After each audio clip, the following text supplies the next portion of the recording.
I'm with the band Paranoid Earthling, and they have recently celebrated 10 years together. Welcome. So this is the original lineup? Yeah, the original lineup excluding our drummer, who's in Candy at the moment. So how do you think you've managed to stay together in 10 years now? I mean, usually other bands, they have lineup changes, they have fights, so they're... What do you think has kept you guys together, honestly? I think we were friends before we started the band, right? So, I think that's the main reason why we are together. So you're friends first? Yeah, That makes friends sense. in school. It was a big plan of ours to do this band, and then we started and touch wood, yeah, 10 years now. You're recording your debut album now? Yeah. So why so long? Huh? If I can put it that way. That's a question a lot of people have asked us, and it's a little bit hard to answer as well. I guess it just took a long time. Because it hasn't been that easy, doing the band, totally getting this whole thing out, and that's the main thing to do. So, yeah, about 10 years of music's gonna come.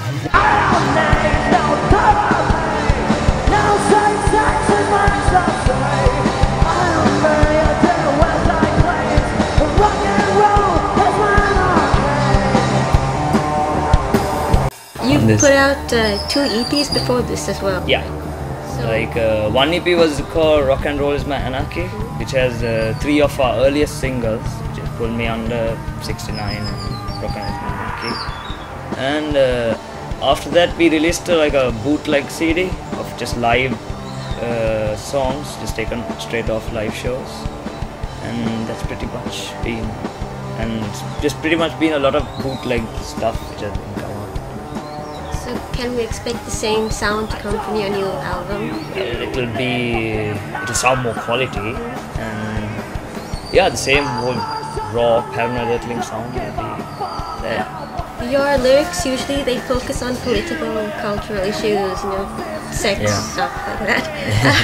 Are you drawing on your own personal views for this, or are you just... Well, it's what I experience in life and what I see. But basically, like, all the chaos going around, so that will be the political part of it. In general, the world, if you take the whole world in a whole, like instead of just Sri Lanka, it like talks about different incidents, things. Okay, so what do you hope to achieve with the music, with the message that you're sending to these kids who listen to you? It's just... Are you a social activist? Well, I guess our band is like a whole bunch of social activists. So it's like we basically talk about freedom, freedom of expression, freedom of thought, freedom to be yourself, not be judged. I mean, if you look at Sri Lanka and certain countries, Asia, it's a very conservative system which runs around here. Then we look at the other side of the world where you have so much freedom, and the whole world needs to be free, without all these restraints. It's changing now, I guess, with the internet, and nowadays, you can't block any sort of information. Anyone can get any information anywhere, whatever you want, just type it, you find it. So do you think it's necessary for a band to live up to the whole rock and roll image of sex, drugs, alcohol? Do you have to live that image? If you talk about drugs, everything is anything is drugs. Alcohol is a drug, tobacco is a drug, but those are the legal. But do you think bands have to?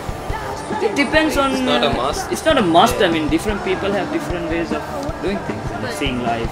Public, they usually expect that from say a grunge band or a rock band. Rock and roll has always had that. It's been It depends on the individual. Depends, yeah. And the bands. You've done shows in India as well now. Do you have a growing fan base there? Are you noted? In Delhi there's like a good response to our music there. We played a festival as well, South Asian Bands Festival, and that really went well. It was like about 20 or 15,000 people that night, and they all went mad. So you've got your Paranoid Earthling fans there as well now? Yeah. The fan base. So you're recording your new album now. What do you guys like in the studio? What's an average day like recording? Well, we haven't started working on it yet because we'll be doing the whole thing independently. As in we'll be getting all our own equipment and we'll be doing it ourselves. So you're independent, you're not signed to Yeah. anyone. We're not signed to any label. Is that part of the whole the Well, thing, or is it just Here you don't Here get it's- labels, right? I mean, you most don't of the get bands labels are in Sri doing Lanka. their own thing. Like, they're recording on their own. Like, they can go to a studio and record, but there are no labels here. so is it harder? And, to do it on your own? It's a bit harder. It's Like, a bit harder, financial but wise, it's a bit harder, but Yeah. but you do it that your music doesn't get tampered with. You can. And do it's your really thing. hard to find a producer here who'd really know our sound because we've gone and we've done work with different producers, but we haven't got that Paranoid Earthling sound we want. So this time we're taking it all to ourselves. And So what do you guys like outside of the band? What do you do? Okay. other than music, I'm a designer as well. I'm a freelance graphic designer. I used to do graphics, but I'm a web developer now. I work in a bank. I didn't expect that one. Artist, Can't say no. This artist. guy works in the bank. What have been your biggest challenges as a grunge band? I mean, the local Challenge? scene here is more metal or indie pop. Well, even the metal crowd likes our music. Even you even get people who've been in parties or anything, they'll also like our music. I guess our music is very accessible out there. It's a lot of groove. It's raw grunge. You couldn't say grunge because our sound has kind of evolved a bit. So we have our own kind of sound. It has psychedelic elements, industrial elements. So You're the only grunge band I think here in Colombo. yeah. So what is that like? You hold the crown now. Huh? Most other grunge bands, they usually fade after about a year or two, and you've lasted 10 years. What do you think has... It's the passion. No? It's the passion, yes, the life.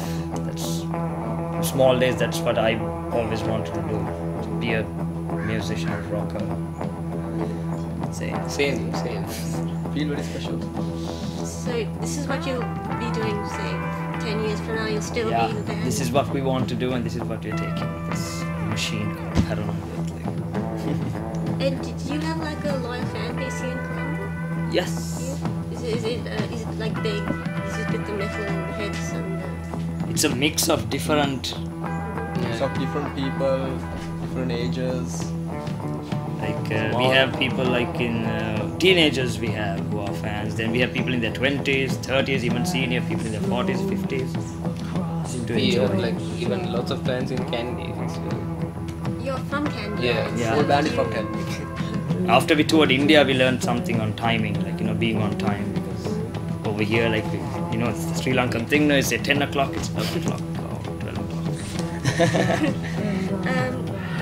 So would you leave Sri Lanka if you got a chance to go abroad? You sign with a label? Would you Yes. go? Yeah. That's one of our plans actually, to get out there and play. Because the scene is much bigger out there. So if you got a chance, say in India, where you're playing currently a lot, if you got a chance, would you go there? Yeah, we would for a while. Do you think more local bands should be playing abroad then? It's actually started now. Bands are actually playing abroad. Lots of international bands are coming down here and doing concerts. There's The a local bands. there's a big connection now with in the local rock industry. It connects a lot with other foreign bands as well. So bands come here and play together, then bands from here go and play out there. So there's more... Yeah. What's your personal favorite music? It's Mine? just grunge. A lot. I like stuff from the 70s, industrial music. So no country? No pop? No, I don't like country that much. I listen to a lot of grunge, metal, punk. I like punk a lot. Yeah. Retro. Hard rock. So do these influences play into your sound? Yeah. Exactly. There are a lot of new local band competitions coming up. Yeah. Do you think those help promote these Those bands? help Yeah. because actually our first ever gig in Colombo wasn't on stage. Okay. through we got kicked off the preliminary rounds. I remember. It was through that gig that our first appearance in Colombo was I was damn nervous. So those help, but there are Yeah, they bands who do. say that doesn't help though, that they just get the one time on stage and everyone just forgets about them later. It's more like a brand thing if you appeared on that. Because I mean, doing a band is not easy. You can't just suddenly go and play one place here and then expect to become a big rock star. I mean, you have to work hard on it. You know, you have to live. You have to go through a lot of things, and all that only revolves in the music. Keep on playing. You have to keep doing it. You know, it's not an easy job being a rock musician. So it's the love of the music. You have The to have passion for the music and the determination An originality. and being different. Is there anyone you'd like to mention? Any friends who might have helped you on? Derek Vikramanayake of Wildfire helped us in the start. I remember, like when we recorded our first demo tape to give on stage, he gave us their jam room. So that time we were like all excited. Wow, look at all this equipment. Drum kit. So you were self-taught, weren't you? Yeah. So, All of us. All of us. of you. So you just woke up one day, you want to be in a band, and It happened, no? Suddenly. Well, actually, in school, these two guys are friends in school. His brother is my friend in our class. We were 2 years younger. Brother is the drummer. His brother is the drummer. So, and That's how we made the connection, and we like started off small with like box guitars and all. back then we only had this guitar, this one And guitar. we didn't have a drum set. We didn't have he a drum made a drum kit, set yeah, out of out X-ray of cards X-ray and boards. Yeah. And an acoustic guitar. So when we used to practice, it used to be like one acoustic, one electric, and then he takes the electric and I take the acoustic, and then we play We live. used to switch guitars and practice because we had only one guitar at that time. okay. Thank you for speaking with us.